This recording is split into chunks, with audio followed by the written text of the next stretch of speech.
Hello बच्चों, let's read this question. So this question says, which of the following is the graph showing stress strain variations for the elastomers? Elastomers के लिए कौन सा आपका correct stress strain का graph show कर रहा है वो बताना है। ठीक है, तो देखिए बच्चों, इस क्वेश्चन का की कॉन्सेप्ट आप क्या लिख सकते हैं।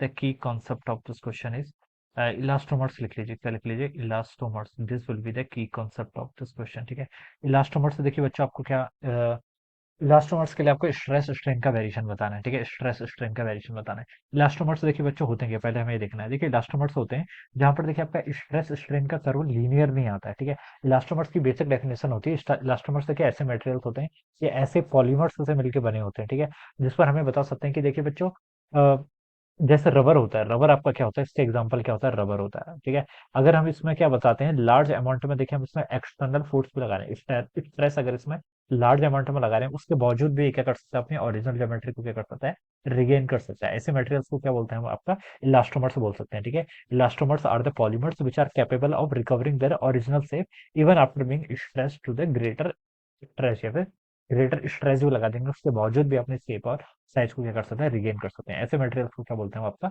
इलास्टोमर्स बोलते हैं। इनके एग्जांपल्स में क्या हो गया, आपका रबर हो गया। ठीक है, इलास्टोमर्स में देखिए जो हम स्ट्रेस स्ट्रेन का कर्व प्लॉट करते हैं। ठीक है, स्ट्रेस स्ट्रेन, ठीक है, हुक्स लॉ बताती है क्या, हुक्स लॉ बताती है कि जो स्ट्रेस और स्ट्रेन होते हैं एक दूसरे का प्रोपोर्शनल होते हैं। कर्व देखिए ऐसे स्ट्रेट लाइन आना चाहिए।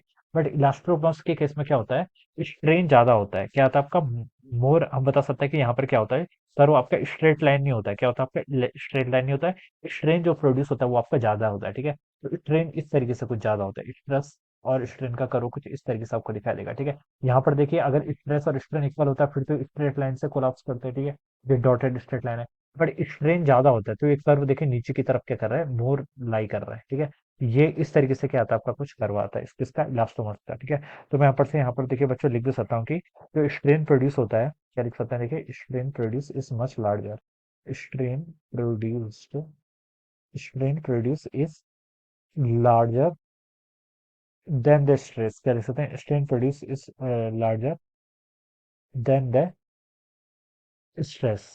स्ट्रेस अप्लाइड लिख लीजिए, स्ट्रेस को तो हम अप्लाई करेंगे ना, ये तो क्या लिख सकते हैं, strain produce is much larger than the strain stress applied. ठीक है, स्ट्रेन ज्यादा होता है, स्ट्रेस अप्लाइड से। ठीक है, तो ये आपका क्या होता है, दो वेरिएशन जो बता रहे हैं, ये वाला ग्राफ फिर करेक्ट बताएगा। ठीक है, इस टाइप का कुछ ग्राफ आना चाहिए, जो कि देखिए आपका थर्ड ऑप्शन पे कर रखा है बच्चों, गिवन कर रखा है। ठीक है, तो ये इसका क्या होगा, ट्रू ग्राफ होगा फॉर द इलास्टोमर्स। ऑलराइट, तो ऑप्शन 3 क्या होगा, इसके करस्पॉन्डिंग आपका right answer. So this will be the answer of this question. So I hope you all understood this concept. All the best and thank you so much.